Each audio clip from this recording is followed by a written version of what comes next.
Assalamualaikum warahmatullahi wabarakatuh. আমার পিতার নাম আব্দুল মাতার নাম রাজিয়া বেগম।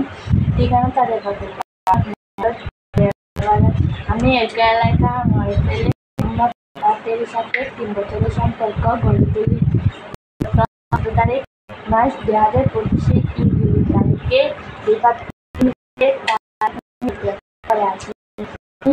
শরীয়ত মোতাবেক করে বিবাদকে বিবাহ করেছি।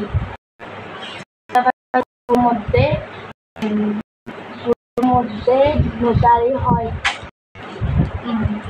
আমি বিবাদ আমার পরিবারের লোকজন মামলা না আমি বিবাদের সাথে সুখে আছি, দোয়া করবেন। শ্বশুরবাড়ির লোকজনকে কোনোভাবে হয়রানি না করার জন্য জানাতে আমি আমার স্বামীর সাথে সুখে আছি, সবাই দোয়া করবেন।